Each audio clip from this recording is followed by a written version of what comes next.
জড়ানোর পরে এরকম করতে করতে অনেক ছেলের সাথে সম্পর্ক জড়ালাম। জড়ানোর পর হঠাৎ করে একদিন আমি প্রেগনেন্ট। তো আমি বুঝতে পারতেছি না যে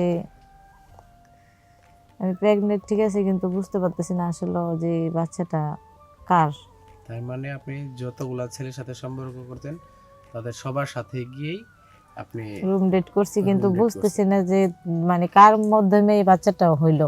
আচ্ছা আচ্ছা, এটা আপনি নিজেও জানেন না। না না, মানে আপনি কিরকম পুরুষের সাথে থাকছেন, মানে 10 জন, 15 জন, 20 জন?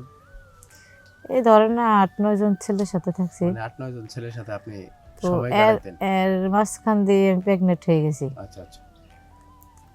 তো এর মনে করেন এরকম করতে করতে একদিন আমার হাজবেন্ড তো বুঝতে পারে নাই। হাজবেন্ড তো ভাবতেছে, বা হাজবেন্ড তো জানে না আমি যে অন্য ছেলের সাথে পড়ি কি। হাজবেন্ড ভাবতেছে হ্যাঁ বাচ্চা মনে হয়তো অনেক এরকম আছে না যে 8-9 বছর পরও তো মানুষ বাচ্চা হয়। হ্যাঁ হ্যাঁ।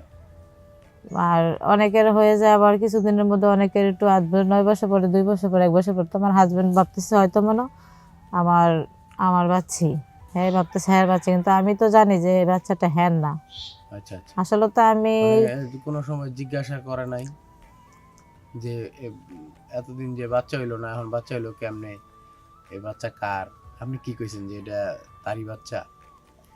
হ্যাঁ বলতেছে যে হ্যাঁ তো খুশি যে আমাদের বাচ্চা হয়েছে, এতদিন পর বাচ্চা হয় না, হয়েছে, অনেক খুশি।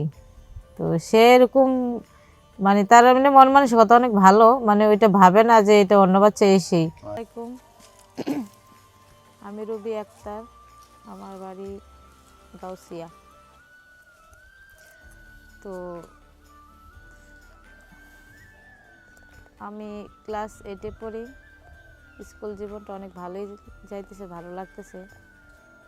এরকম করতে করতে দেখা গেছে হঠাৎ করে একদিন আমার বাবা মা আমার এক ছেলের সাথে বিয়ে ঠিক করলো। তো আমি বিয়ে করতে চাই না, ভীষণ বলতেছি যে আমি আরও লেখাপড়া করবো। তা আমার তো বয়স কম, এখন তো আমার বিয়ের বয়স হয় নাই। আমি এরকম মানে ইয়ে করতেছি যে আমি এখন বিয়ে করবো না, আরও পরে করবো।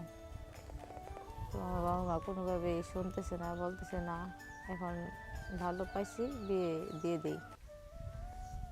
ওরকম করতে করতে দেখা গেছে তারপরে তো আমি রাজি হইলাম বিয়ে করার জন্য। ছেলের সাথে আমার বিয়ে দিল। সেই ওই ছেলে মনে করেন এমনি সব দিক দিয়ে ভালো, আর্থিক অবস্থায়, কিন্তু সে শারীরিক দিয়ে একটু দুর্বল। তারপর তো আমি মেনে নিয়েছি, আমি যাক যেটা হোক হয়তো আমার কর্মে আছে, এটা হয়েছে। এরকম করতে করতে অনেক 1 বছর কেটে গেল, তার সাথে আমার বিয়ে হলো। কিন্তু এর মধ্যে আরেকটা সমস্যা, আমার বাচ্চা হয় মানে বাচ্চা হয় না। যে এতভাবে ইয়ে করতেছি কিন্তু একটু বাচ্চা হয় না। তা আমারও তো মনে করেন একটা ইচ্ছে যে মা ডাক শোনার। আচ্ছা, এটা আপনি বুঝলেন কিভাবে যে তারই সমস্যা, যে বাচ্চা হয় না? এটা তো সমস্যা আপনারও থাকতে পারে। আপনার কি টেস্ট করাইছিলেন? না আমি বুঝতে পারলাম এতে এমনও মানে শারীরিক দিক দিয়েও হ্যাঁ একটু অন্যরকম দুর্বল। দুর্বল। তারপরে তো আমি মাইনে নিছি, যাক যেরকম হোক সবার তো আর এক থাকে না। এটা কি আপনার বিয়ের প্রথম রাত থেকেই বুঝতে পারেন যে ও শারীরিকভাবে দুর্বল? হ্যাঁ হ্যাঁ, প্রথম রাত থেকেই। তারপর ভাবলাম যে হয়তো প্রথম প্রথম দেখে এরকম হয়, তারপর আস্তে ধীরে ঠিক হয়ে যাবো। দেখি না এরকম করতে করতে অনেক দিন হয়, তার একই অবস্থা এরকমই। আচ্ছা। তো ভাবলাম যে যাক সবাই তো আর একরকম না, একটু একজন একটু বেশি পারে, একজন একটু কম পারে, যাক এটা কোনো ব্যাপার না। তো এরকম করতে করতে তো আমার তো বিয়ে হয়ে গেছে, 1 বছর হয়ে গেল। এখন আমারও অনেক ইচ্ছে যে একটা মা ডাক শোনার। হ্যাঁ তো কোনো বাচ্চা টাচ্চা দিতে পারতেছে না, মানে আমার বাচ্চা টাচ্চা হইতেছে না। তো এখন আমি কী করবো? হঠাৎ করে দেখলাম যে আসলে এরকম করে তো ইয়ে না।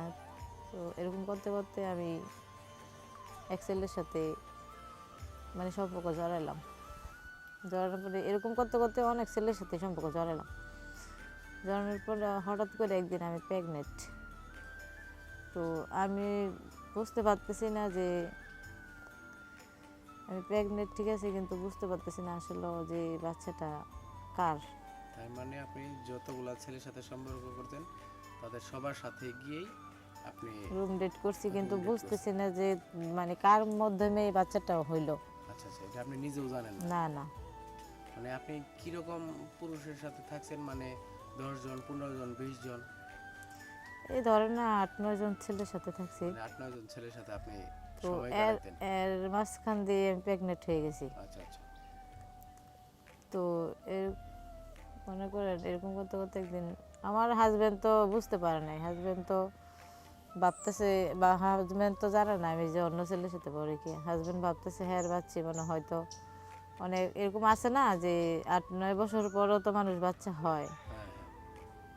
আর অনেকের হয়ে যায় আবার কিছুদিনের মধ্যে, অনেকের একটু 8-9 বছর পরে, 2 বছর পরে, 1 বছর পরে। তো আমার হাজবেন্ড ভাবতেছে হয়তো মনে আমার আমার বাচ্চি, হ্যাঁ ভাবতেছে হ্যাঁ বাচ্চা, কিন্তু আমি তো জানি যে এই বাচ্চাটা হ্যাঁ না। আচ্ছা আচ্ছা। আসলে তো আমি মানে কোনো সময় জিজ্ঞাসা করে নাই যে এতদিন যে বাচ্চা হইলো না, এখন বাচ্চা হইলো কেমনে, এই বাচ্চা কার? আপনি কি কইছেন যে এটা তারই বাচ্চা? হ্যাঁ বলতেছে যে হ্যাঁ তো খুশি যে আমাদের বাচ্চা হয়েছে, এতদিন পর বাচ্চা হয় না, হয়েছে অনেক খুশি। তো সে এরকম মানে তার মানে মন মানসিকতা অনেক ভালো, মানে ওইটা ভাবে না যে এটা অন্য বাচ্চা এসেই। ও আচ্ছা আচ্ছা। হ্যাঁ তো আমার ভালো জানে, কিন্তু আমি যে তলে তলে এই কাজ করছি হ্যাঁ তো আর জানে না। ঠিক আছে, আপনার বিশ্বাস করছিল, আপনি হ্যাঁ বিশ্বাসের মর্যাদাটা রাখতে রাখতে পারেন। পারে নাই। আচ্ছা তো আসলে ভাবতেছি অ্যাকচুয়ালি এরকম করতে করতে দেখেছিল একদিন বাচ্চাটা মানে জন্মগ্রহণ করলো। আচ্ছা। তখন ভাবতেছি আরে অন্যর বাচ্চারা আমি লালন পালন করতেছি, মানে আসলে আমি যে কাজটা করছি এটা তো আমি হয়তো ভুল করছি। এই মানে আমার বাচ্চা তো কি ওই আপনার স্বামীর মতো হয়েছে দেখতে, নাকি স্বামীর থেকে ভিন্ন হয়েছে? সেই ক্ষেত্রে স্বামী সন্দেহ করে না কি রে, আমার বাচ্চা আমার মতো হইলো না, আরেকজনের মতো দেখতে? না মানে যার বাচ্চা আমার হাজবেন্ডের মতো হয় নাই, হয়েছে অন্যটা, মানে অন্য চেহারা পাইছে কি। তো হাজবেন্ডের ব্যাপারটা বলতেছি, মানে আমি ভাবতেছি কি যে আসলে যে এই কাজটা আমি যে কাজটা করতেছি এই কাজটা আমার অনেক খারাপ করতেছি। অ্যাকচুয়ালি আমার হাজবেন্ডের সাথেও বেমানি করতেছি, আবার আমার আরেকজনের বাচ্চাও লালন পালন করতে? করতেছি, আসলে তো এটা ঠিক না। তো এরকম হতো তো একদিন হঠাৎ করে আশেপাশের মানুষ বলতেছে কি যে আমার হাজবেন্ডের যে আসলে এটা বাচ্চারা কার চেহারা পাইলো, এটা তো তোর মতো লাগে না আকৃতি। আবার এত বছর পরে মানে হ্যাঁ হ্যাঁ একটু মানে আমার সংসারে প্যাঁচ লাগাইতে চাইছে কি, আচ্ছা আচ্ছা। যে আসলে এত বছর ধরে বাচ্চা না তোর বউয়ের, এখন হঠাৎ করে বাচ্চা হইলো, আবার তোর চেহারাও না, এটা অন্যরকম লাগে। তো তখন সে আমার আয় বলতেছে যে, দেখো সত্য করে বলো তো যে আমাদের তো অনেক দিন যে আমার বাচ্চা টাচ্চা হয় না, এখন হঠাৎ করে বাচ্চা হইলো। আমি তো তুমি কি বলো এসব, মানুষের দেখো 8-9 বছর পর, 2 বছর পর মানুষের কি হয় না বাচ্চা। অনেকজন একটু লেট করে হয়, অনেকজন একটু তাড়াতাড়ি হয়ে যায়, এটা তো খোদা জান জিনিস, যার যখন সময় হয় তখন হইব। এসব নিয়ে হ্যাঁ আমার একটু সন্দেহ করতেছে কি, যে আসলে মূলত বুঝতেছি না ঘটনাটা কি হইলো। আমি বলতেছি যে এসব নিয়ে তুমি ভাইবো না।